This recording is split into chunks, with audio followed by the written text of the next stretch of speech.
Sebelum proklamasi kemerdekaan, para pengawal Soekarno dan Hatta berasal dari para pejuang dan bekas anggota Keisatsu Tokubetsu atau disebut juga sebagai Satuan Polisi Istimewa.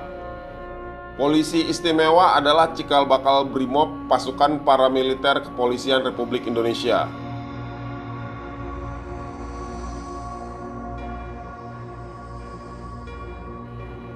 Di Jakarta saat itu Kesatuan Polisi Istimewa disebut juga sebagai Polisi Macan. Pada awal 1945, Gatot Suwiryo, pimpinan Polisi Macan, memberikan anggotanya untuk mengawal Soekarno-Hatta. Pasukan ini kemudian dijadikan pasukan polisi pengawal pribadi Presiden di bawah pimpinan Mangil Martowijoyo.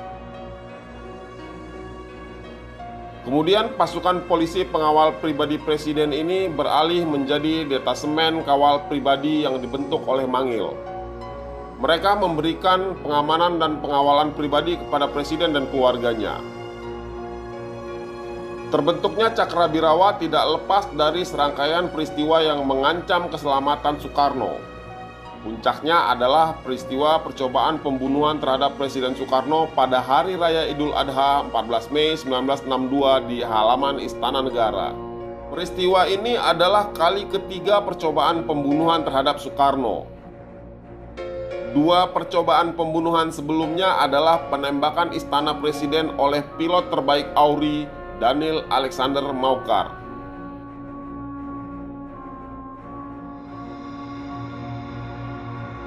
Peristiwa lainnya adalah pelemparan bom Cikini yang memakan banyak korban anak-anak sekolah di perguruan Cikini. Hal ini membuat Jenderal Nasution mengusulkan pembentukan pasukan khusus yang bertugas mengamankan Presiden. Akhirnya terbentuklah Cakrabirawa. Pada zamannya, Cakrabirawa adalah pasukan elit. Menjadi anggota Cakrabirawa merupakan kebanggaan tersendiri bagi para prajurit militer kala itu. Penamaan Cakrabirawa ini sendiri mengadopsi dari senjata cakra milik Batara Kresna dalam lakon Wayang Purwa. Pasukan Cakrabirawa memiliki semboyan Dirgayu Satya Wirya yang artinya prajurit setia berumur panjang. Resimen Cakrabirawa akhirnya dibentuk pada 6 Juni 1962. Anggotanya diambil dari pasukan-pasukan terlatih dari 4 angkatan.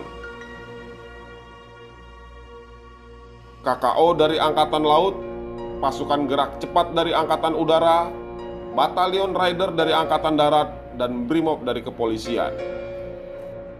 Pada awal berdirinya, Resimen Cakrabirawa ini dipimpin oleh Brigjen Sabur, sedangkan Kepala Staf dijabat oleh Kolonel Mauli Sailan. Resimen ini beranggotakan sekitar 3.000 personel yang dibagi menjadi 3 bagian, yakni Detasemen Kawal Pribadi, Detasemen Pengawalan Khusus, dan Batalion Kawal Kehormatan.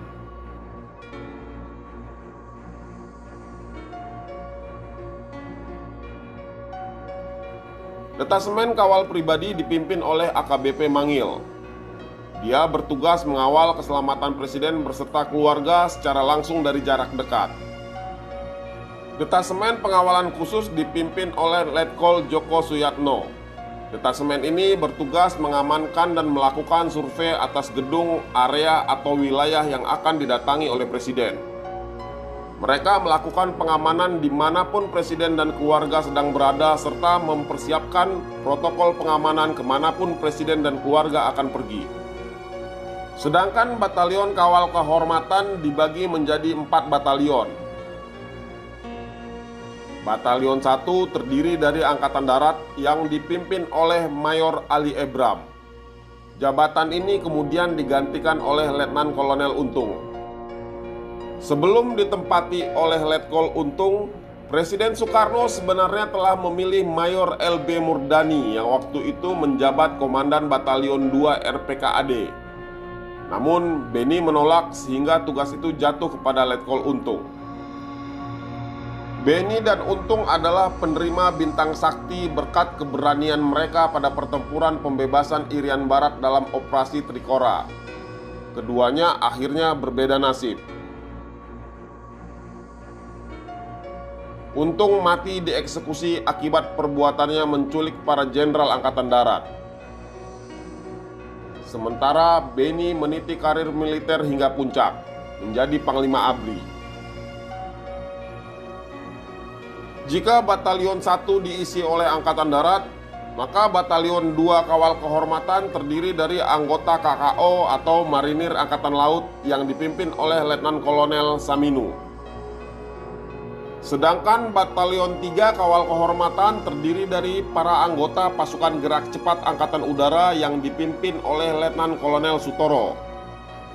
Sementara Batalion 4 Kawal Kehormatan terdiri dari anggota Brimob Angkatan Kepolisian Republik Indonesia yang dipimpin oleh AKBP M. Santoso.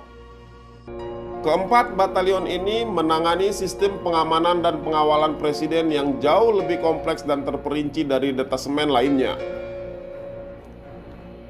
Peristiwa tragis gerakan 30 September yang menjadi petualangan dari Letkol Untung membuyarkan semua kebesaran Cakrabirawa.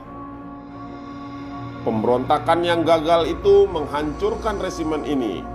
Padahal dari total 3.000 anggota Cakrabirawa yang ikut dalam petualangan berdarah Untung ini hanya 60-an orang. Artinya Cakrabirawa yang terlibat G30S hanya 2%. Yang terlibat adalah Kompise Resimen Cakrabirawa pimpinan Dul Arif ditambah pasukan dari Batalion 454 dan Brigif 1 Jaya Sakti serta unsur militer lainnya. Merekalah yang kemudian melakukan penculikan dan pembunuhan. Bak pepatah karena nila setitik rusak susu sebelanga.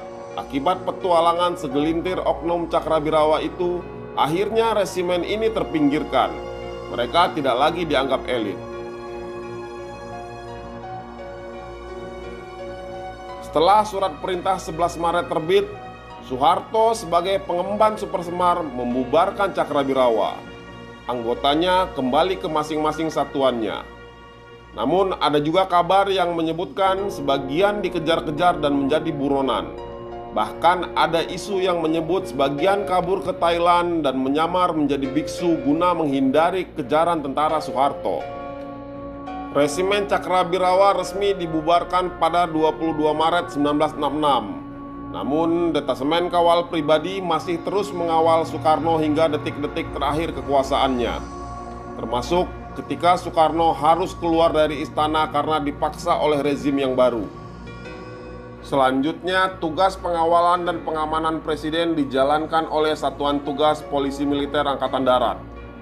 Dalam masa pemerintahan Soeharto, pasukan Angkatan Darat kemudian membentuk Pas Pampres yang sampai saat ini masih bertugas menjaga presiden dan wakil presiden beserta keluarganya.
Jauh sebelum terjadinya tragedi G30 SPKI yang berujung pada keterlibatan segelintir pasukan Cakrabirawa dan kemudian ditumpas oleh pasukan RPKAD, ternyata dua pasukan elit ini seringkali berseteru.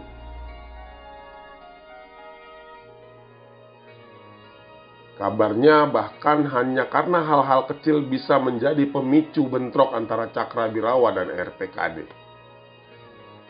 Salah satunya adalah perkara warna baret yang mirip antara kedua resimen tentara ini. RPKAD menganggap Cakrabirawa tidak pantas memakai baret warna merah karena baret ini adalah baret kebanggaan khusus pasukan para komando. Untuk mendapatkan baret ini mereka penuh darah dan perjuangan. Sebenarnya tampilan pasukan Cakrabirawa memang terlihat lebih mentereng dan berbeda dengan pakaian pasukan organik TNI saat itu. Seragam Cakrabirawa dibuat sedikit kecoklatan dengan baret warna merah bata. Selain itu, yang membuat pasukan lain agak cemburu kepada Cakrabirawa adalah anggaran operasional Cakrabirawa tidak berada di bawah markas besar TNI, tapi langsung ditangani oleh rumah tangga kepresidenan. Banyak keistimewaan pasukan elit yang dibentuk dari gabungan 4 angkatan ini. Sebenarnya Cakrabirawa terdiri dari semua pasukan elit setiap angkatan. KKO dari Angkatan Laut, pasukan gerak cepat dari Angkatan Udara, dan Brimob dari kepolisian. Hanya Angkatan Darat yang tidak memasukkan pasukan elitnya. Alih-alih memberikan RPKAD, Angkatan Darat menyokong Cakrabirawa dengan Batalion Raider. Banyak satuan lain merasa iri dengan Cakrabirawa karena disangka gajinya lebih tinggi dan sejahtera. Padahal menurut Wakil Komandan Cakrabirawa, Kolonel Purnawirawan Mauli Sailan, hal tersebut tidaklah benar. Menurutnya, gaji para prajurit itu dibayarkan dari satuan masing-masing dan tidak ada kesejahteraan tambahan. Di Cakrabirawa mereka hanya bertugas. Bahkan Presiden Soekarno pun sudah mencium akan adanya kecemburuan antar satuan. Dalam sebuah pidatonya, Soekarno meminta Cakrabirawa tak perlu sombong. Tugas resimen Cakrabirawa tidak lebih tinggi dari tugas Angkatan Darat. Sebaliknya, tugas Angkatan Darat tidak lebih tinggi daripada tugas resimen Cakrabirawa. Jangan ada salah satu angkatan yang merasa dirinya lebih dari angkatan lain. Begitu kata Bung Karno. Namun kecemburuan sudah terlanjur terjadi. Setahun sebelum kejadian G30S itu, tepatnya tahun 1964, RPKAD dan Cakrabirawa pernah terlibat bentrok berdarah. Jakarta tegang oleh ulah dua pasukan elit itu. Penyebab bentrok berdarah itu pun cuma masalah sepele. Suatu hari Cakrabirawa dari KKO dan RPKAD sedang berlatih baris berbaris di lapangan banteng. Setelah latihan, anggota RPKAD belajar menyetir mobil. Entah siapa yang memulai, tiba-tiba kedua satuan elit ini saling ejek, lalu berkembang menjadi perkelahian. Karena lokasi dekat markas marinir, RPKAD kalah jumlah. Mereka lalu mengontak kawan-kawan mereka di markas RPKAD Cijantung. Awalnya berkelahi dengan tangan kosong, kemudian mereka menggunakan senapan serbu AK-47. Ada beberapa yang menyandang bazooka dan siap menembak. Kawasan Queenie hingga Senen, Jakarta Pusat tak ubahnya seperti medan pertempuran. Komandan Batalion 1 RPKAD Mayor Beni Murdani baru pulang main tenis dari Senayan langsung meluncur ke lokasi kejadian. Beni melihat puluhan anggota RPKAD dan KKO tergeletak penuh darah di Rumah Sakit Pusat Angkatan Darat. Untungnya Beni kenal dengan Mayor Saminu, komandan Batalion KKO Cakrabirawa itu. Dia kemudian meminta tembak-menembak dihentikan. Beni pun kemudian menyuruh seluruh anggota RPKAD pulang ke Cijantung. Tindakan Beni mencegah jatuhnya korban jiwa lebih besar. Saat itu RPKAD sudah siap menembakkan bazooka, sementara KKO juga sudah siap memberondongkan AK-47 mereka.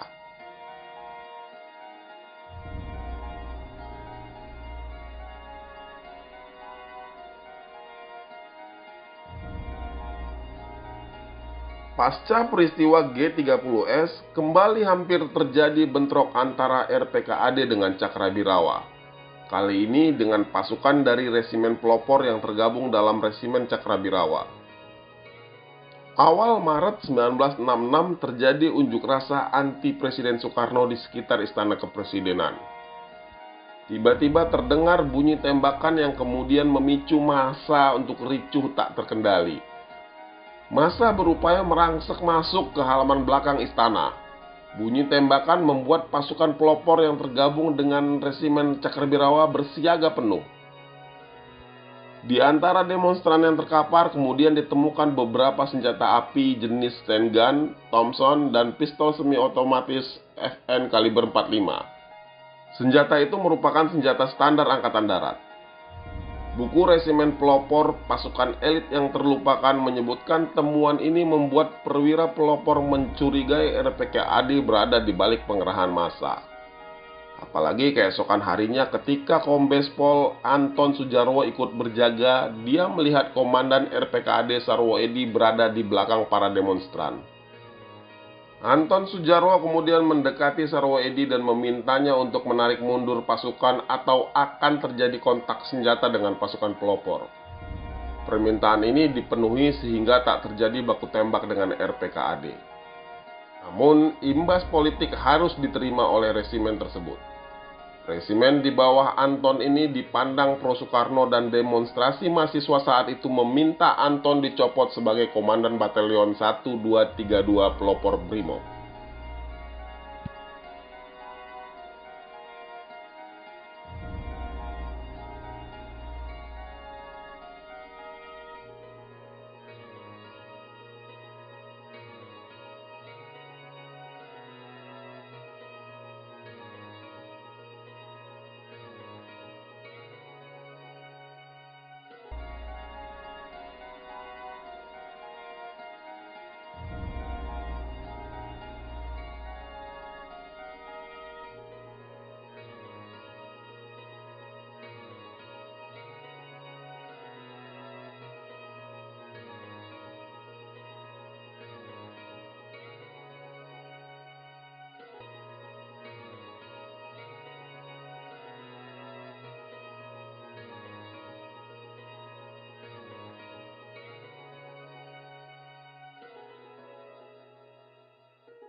Pasca peristiwa G30S, nama mentereng Cakrabirawa, pasukan pengawal presiden itu, hancur tercoreng akibat segelintir oknumnya terlibat penculikan para jenderal Angkatan Darat. Pasukan Cakrabirawa yang terlibat tragedi berdarah subuh 1 Oktober itu sebagian besar berasal dari Kompi C yang dipimpin oleh Letnan 1 Dul Arif. Kompi C ini merupakan bagian dari Batalion Kawal Kehormatan yang dikepalai oleh Letkol Untung Samsuri sebagai komandannya. Dul Arif ini sendiri nantinya menjadi komandan pasukan Pasopati, pasukan yang memimpin penculikan para jenderal. Sementara Untung menjadi pemimpin utama operasi militer tersebut. Meski Untung merupakan komandan Batalion Kawal Kehormatan Cakrabirawa I, tapi tidak mudah baginya untuk merekrut para pasukan elit ini agar turut serta dalam petualangan militernya. Dari total 3.000 anggota Cakrabirawa yang ada, Untung dan Dul Arif hanya mampu mengumpulkan sekitar 60-an orang.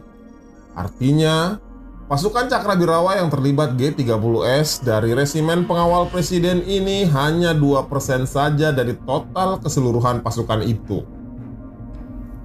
Anak buah Dul Arif dari Kompi C kemudian banyak yang menjadi pemimpin penculikan dan eksekutor dalam peristiwa G30S itu. Mereka adalah Sersan Mayor Bungkus dan pembantu Letnan II Jahurup asal Bondowoso. Keduanya adalah kawan lama Dul Arif. Selain mereka, ada juga Sersan II Raswat dari Brebes, Sersan Mayor Surono Hadiwiono dari Solo, Sersan Mayor Satar dari Malang, Sersan II Giadi dari Solo, dan Kopral II Hargiono. Di luar itu, ada Sersan I Ishak Bahar dari Purbalingga yang bertugas berjaga di lubang buaya saat mereka menculik para korban. Ishak ini adalah sopir sekaligus ajudan Letkol Untung. Komandan-komandan pasukan yang direkrut Dul Arif ini punya peran-peran penting dalam penculikan tersebut. Seperti Sersan Mayor Bungkus, dia adalah komandan pasukan penculik Mayor Jenderal MT Haryono. Dia juga yang menjadi eksekutor penembak sang jenderal. Sementara Pelda Jahurup bertugas memimpin penculikan Jenderal Abdul Haris Nasution. Sedangkan Sersan Mayor Satar bertugas menculik Mayor Jenderal S. Parman. Saat diculik, Jenderal S. Parman tidak memberikan perlawanan. Tapi sang jenderal sadar betul bahwa dirinya sedang dalam bahaya. Sersan II Giadi adalah penembak Jenderal Ahmad Yani. Jenderal Ahmad Yani ditembak dari belakang oleh Giadi ketika hendak mengganti baju dan masuk kembali ke dalam rumah, tapi dilarang oleh pasukan penculik. Sementara Kopral Hargiono adalah orang yang memberondong kamar Jenderal Nasution hingga pelurunya mengenai Ade Irma Suryani, putri sang jenderal. Orang-orang ini akhirnya menjadi buruan pasukan Mayor Jenderal Soeharto. Letkol Untung ditangkap di Tegal 11 hari setelah peristiwa penculikan dan pembunuhan itu. Dia ditangkap oleh Hansip karena disangka copet setelah kabur dari bis yang ditumpanginya. Dia kemudian divonis mati dan dieksekusi di Lembang, Bandung. Sementara Letnan I Dul Arif nasibnya misterius.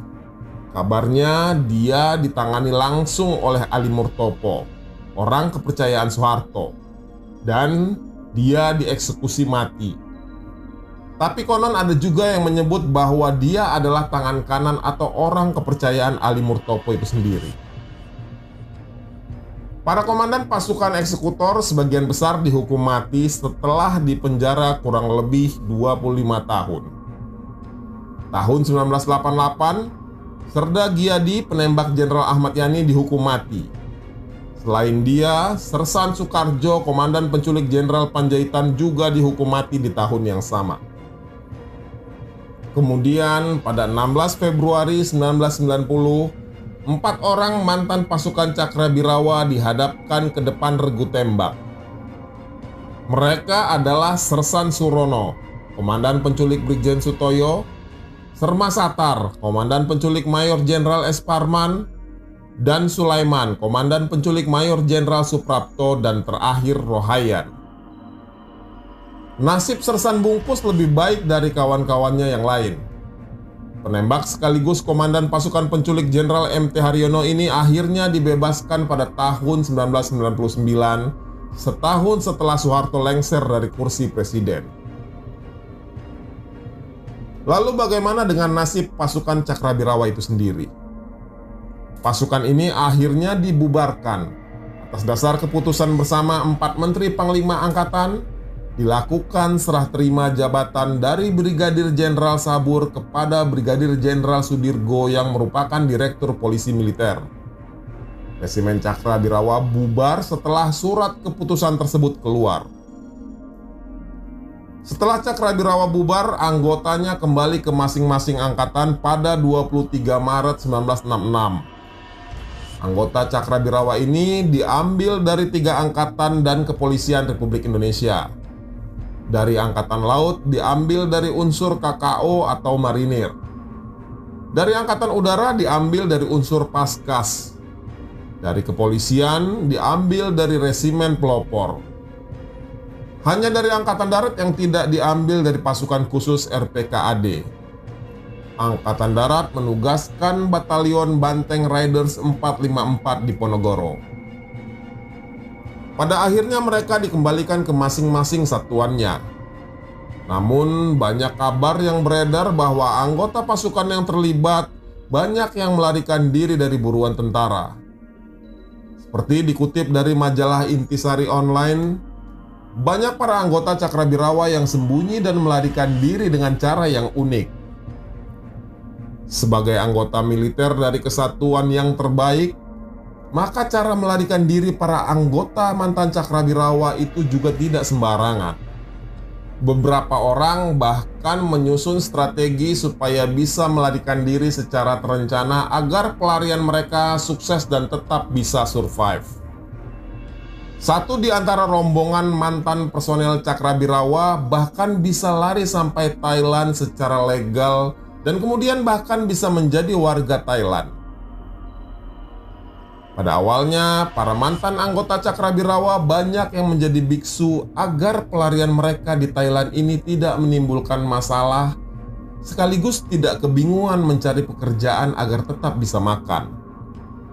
Sedangkan anggota Cakra lainnya banyak juga yang langsung membuka lahan di hutan. Kebetulan pada masa tahun 1970-an, untuk mengolah lahan di hutan-hutan Thailand tidak dipungut biaya. Lahan hutan yang dibuka dan diolah pun bisa menjadi milik para pengolahnya. Jika bertemu orang Indonesia yang sedang ke Thailand, mereka sangat merahasiakan jati diri sebagai mantan Cakrabirawa. Salah satu di antara ciri yang bisa ditandai pada mantan personel Cakrabirawa ini adalah memiliki kebiasaan berburu di hutan dan dikenal sangat mahir menembak. Kabarnya, pasukan ini, terutama yang masih hidup, telah menjadi petani sukses dan memiliki lahan yang luas di sana. Di Thailand, mereka pun menikah dengan warga setempat dan menjadi warga negara resmi di sana.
10 mantan anggota pasukan Cakrabirawa pelaku penculikan Jenderal Nasution dihadapkan ke muka sidang Mahkamah Militer luar biasa.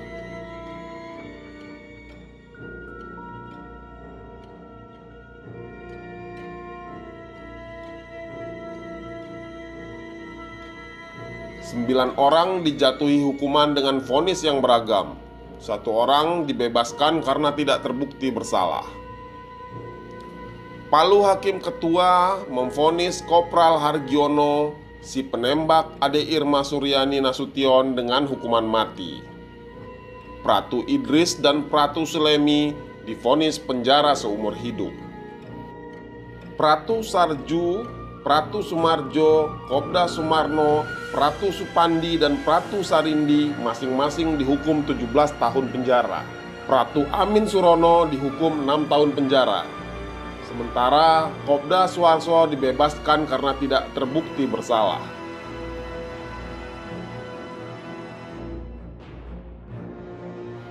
Hargiono, Idris, dan Sulemi terbukti bersalah melakukan percobaan pembunuhan dan penculikan yang telah direncanakan, serta menghilangkan nyawa orang lain. Hargiono, Idris, dan Sulemi inilah ketiga orang yang mendobrak paksa kamar Jenderal Nasution pada subuh 1 Oktober 1965 itu.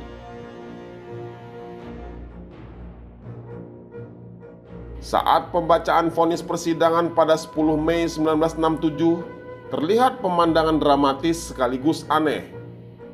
Sang Hakim Ketua, Letnan Kolonel CKH Sunarko SH, terlihat menangis terseduh-seduh saat pembacaan vonis tersebut. Nampak sang hakim tak kuasa menahan emosinya saat membacakan putusan vonis para serdadu rendahan ini. Barisan kata-kata dalam surat vonis itu seperti sangat menyakitkan bagi sang hakim. Dia tak mampu menyembunyikan kegundahan hatinya. Saat bibirnya membacakan keputusan, air matanya bercucuran. Ketua hakim itu menangis terseduh, sementara 2 hakim pembantu lain di sisinya terlihat lebih tegar. Suasana sidang saat itu diliputi keharuan. Para prajurit rendahan ini harus menerima hukuman maksimal karena menjalankan perintah atasan mereka. Dalam laporan majalah Selekta yang terbit pada 29 Mei 1967, dalam artikel berjudul "Manusia-manusia robot dihukum", para ex-anggota Cakrabirawa ini umumnya mengakui perbuatan yang dituduhkan pada mereka. Namun mereka merasa tak bersalah karena perbuatan itu dilakukan atas perintah atasan. Namun bagaimanapun mereka tetap harus bertanggung jawab atas perbuatannya, dan pada akhirnya mereka tetap dihukum. Sulemi, salah satu prajurit yang dihukum seumur hidup dan pada akhirnya dibebaskan setelah 15 tahun di penjara, dalam sebuah wawancara menyebut sang hakim menangis karena mengetahui aturan kemiliteran, bahwa bagaimanapun seorang prajurit harus siap menerima perintah dan melaksanakan perintah atasan. Sulemi mengatakan bahwa perintah culik atas Jenderal Nasution itu berasal dari Letkol Untung, Komandan Batalion Kawal Kehormatan Cakrabirawa. Sebagai seorang prajurit, dia punya keyakinan bahwa apapun perintah atasan adalah benar adanya. Dan akhirnya dia harus menebus keyakinannya itu dengan 15 tahun penjara.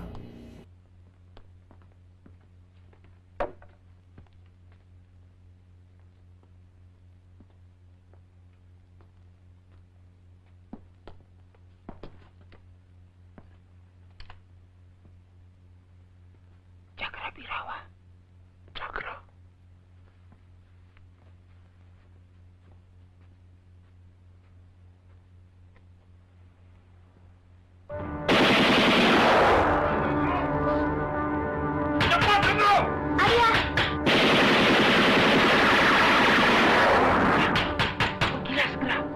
Pintunya! Cepat, Jenderal! Buka!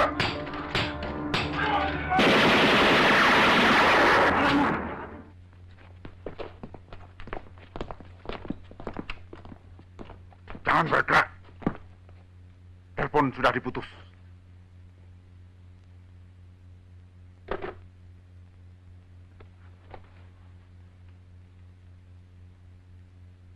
Mana Nasution?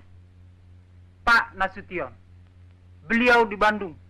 Sudah 3 hari di Bandung. Kalian datang ke sini hanya untuk membunuh anak saya. Selain Sulemi, nasib Sersan Bungkus juga lebih baik dari prajurit-prajurit Cakrabirawa lainnya. Penembak sekaligus komandan penculikan Jenderal MT Haryono itu akhirnya dibebaskan pada tahun 1999, setahun setelah Soeharto lengser dari kursi presiden. Lalu bagaimana nasib para serdadu rendahan lainnya? Sebagian besar dihukum mati setelah dipenjara kurang lebih 25 tahun. Pada tahun 1988, Serda Giyadi, penembak Jenderal Ahmad Yani, dihukum mati. Selain Giyadi, Sersan Soekarjo, komandan penculik Jenderal Panjaitan, juga dihukum mati di tahun yang sama. Kemudian pada 16 Februari 1990, 4 orang mantan pasukan Cakrabirawa dihadapkan ke depan regu tembak. Mereka adalah Sersan Surono, komandan penculik Brigjen Sutoyo, Sersan Satar, komandan penculik Maijen S. Parman, kemudian Sulaiman, komandan penculik Maijen Suprapto, dan terakhir Rohayan. Sementara Letnan 1 Dul Arif, pemimpin pasukan Pasopati yang memimpin penculikan para jenderal, tak jelas nasibnya. Kabarnya dia ditangani langsung oleh Ali Murtopo, orang kepercayaan Soeharto, dan dia dieksekusi mati juga.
Halo, Untung di sini.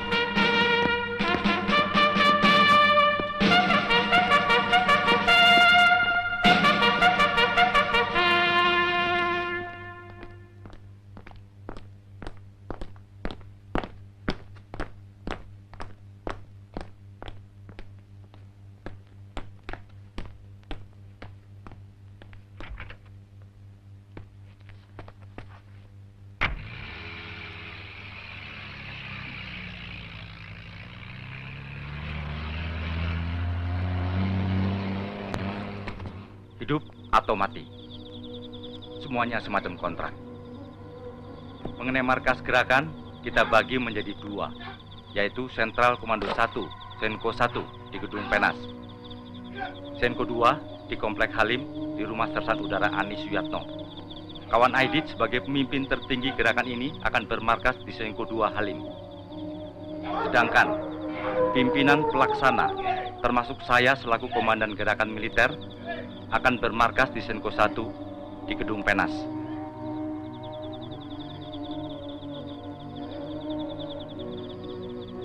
Sekarang jam 1:30. Jam D kita tetap jam 4 tepat. Pelarian Komandan Batalion 1 Cakrabirawa yang memimpin operasi penculikan para jenderal Angkatan Darat ini berakhir memalukan bagi dirinya sendiri. Dia disangka copet dan bahkan sempat dipermak warga. Alkisah usai petualangan G30 SPKI yang gagal itu, Untung Samsuri melarikan diri.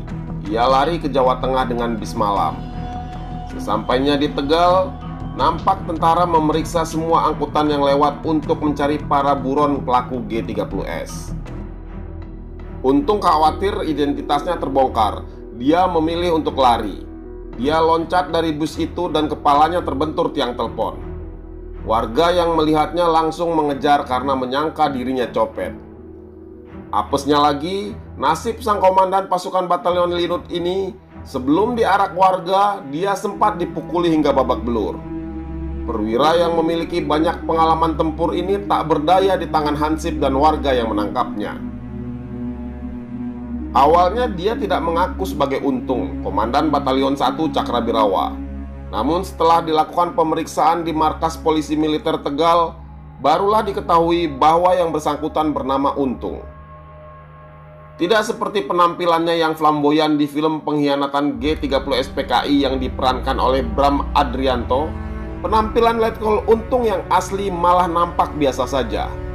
Perawakannya agak gempal dan pendek, tidak menunjukkan dirinya sebagai seorang komandan tentara. Lalu, siapa sebenarnya tokoh penting yang memimpin penculikan para jenderal pada subuh 1 Oktober tahun 1965 itu? Nama aslinya Kusman. Tidak banyak informasi tentang dirinya, tapi yang pasti sejak muda Untung memang sudah bergabung dengan gerakan kiri pada pemberontakan Madiun yang dipimpin Musso dan Amir Sarifuddin. Soeharto sendiri dalam buku Pikiran, Ucapan, dan Tindakan Saya menyebut bahwa dia sudah kenal Untung sejak lama. Saya mengenal Untung sudah lama, dan sejak menjadi komandan Resimen 15 di Solo, di mana Untung menjadi salah satu komandan kompi Batalion 444, ujar Soeharto dalam bukunya. Dalam biografinya itu, Soeharto menekankan bahwa Untung pernah mendapat pendidikan politik dari tokoh PKI Alimin.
Kolonel Sarwo Edi sudah tahu mengenai apa yang terjadi.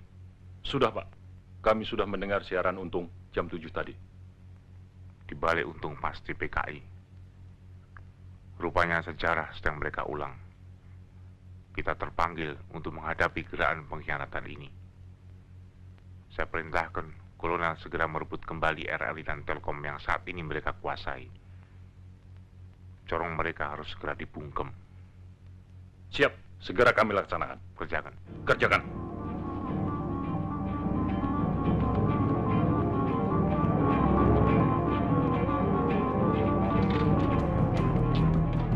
Setelah pemberontakan Musso berhasil dipadamkan TNI, Kusman ditangkap. Tapi saat ibu kota Yogyakarta diserbu militer Belanda saat agresi militer kedua, dia dibebaskan. Kemudian Kusman mendaftar Akademi Militer di Semarang. Dia mengganti namanya menjadi Untung Stopo bin Samsuri. Dia merupakan salah satu lulusan terbaik Akademi Militer Semarang. Selepas lulus dari pendidikan militer, ia bergabung menjadi anggota Batalion 454 atau yang terkenal dengan sebutan Banteng Riders. Di Batalion Banteng Riders, karir Untung melesat cemerlang. Ia pernah ditugaskan dalam operasi penumpasan PRRI di Batu Sangkar, Sumatera Barat. Pada tahun 1962, Untung yang saat itu sudah berpangkat kapten menjadi komandan Batalion 454. Bersama batalionnya, Untung diterjunkan dalam operasi Jayawijaya Komando Mandala Perebutan Irian Barat pimpinan Maijen Soeharto. Saat operasi Jayawijaya itu, ada dua perwira yang terkenal dan tersohor akan keberaniannya dalam pertempuran. Mereka adalah Kapten Beni Murdani dari RPKAD dan Kapten Untung Samsuri dari Banteng Riders. Beni Murdani memimpin pasukan naga yang mendarat di Merauke, sementara Untung memimpin pasukan serigala yang diterjunkan di Sorong. Tugas mereka berhasil dan kemudian Untung, Beni dan pasukannya mendapat penghargaan khusus dari Presiden Soekarno. Mereka mendapat bintang sakti, penghargaan tertinggi bagi prajurit Angkatan Darat, dan pangkat mereka pun dinaikkan satu tingkat. Untung dan Beni mendapat pangkat mayor. Dalam biografi Beni Murdani dituliskan bahwa pada tahun 1965 Bung Karno meminta dirinya untuk menjadi Komandan Batalion 1 Kawal Kehormatan Resimen Cakrabirawa, menggantikan Letkol Ali Ebram. Namun Beni, perwira muda dengan latar belakang keluarga terpandang dengan intelektual yang mumpuni, dengan segala keberaniannya menyampaikan penolakannya kepada Bung Karno. Awalnya Bung Karno sempat tersinggung, tapi akhirnya bisa memahami penjelasan Beni yang tetap ingin menjadi pasukan tempur. Setelah Beni menolak, akhirnya pilihan jatuh kepada Mayor Untung. Walaupun latar belakang keluarganya bukan orang terpandang dan intelektualitasnya biasa-biasa saja, tapi sosoknya terkenal sebagai perwira lapangan yang berani dan loyal kepada atasan.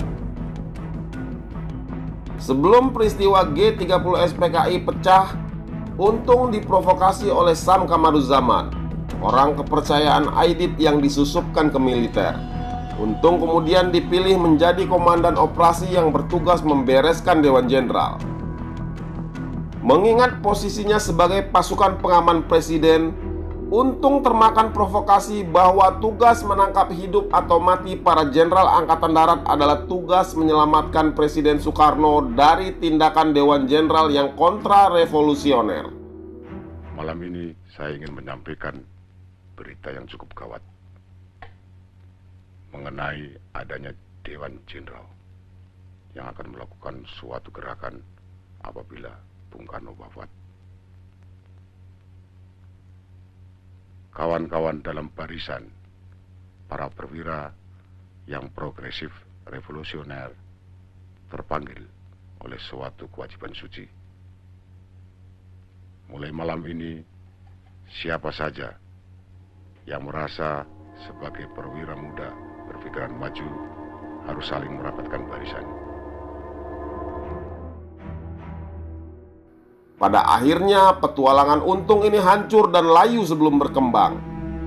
Berbagai teori bermunculan ketika melihat betapa operasi militer yang dipimpin Letkol Untung ini begitu mudah dipatahkan.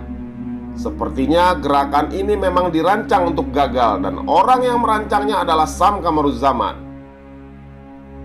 Sam Kamaruzaman adalah kepala biro khusus PKI, badan rahasia semacam intelijen yang keberadaannya seperti hantu, antara ada dan tiada.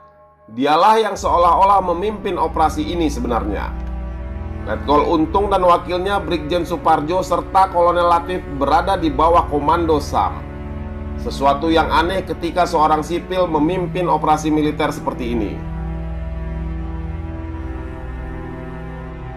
Tak sampai 24 jam gerakan ini selesai dihajar Panglima Kostrad Maijen Soeharto.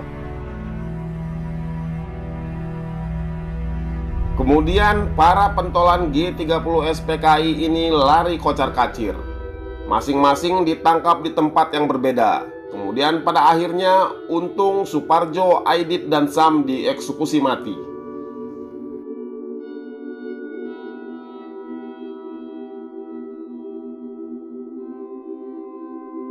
Setelah melalui serangkaian sidang di Mahkamah Militer luar biasa, Untung kemudian divonis mati pada 6 Maret 1966. Dia kemudian dieksekusi di Lembang tahun 1967.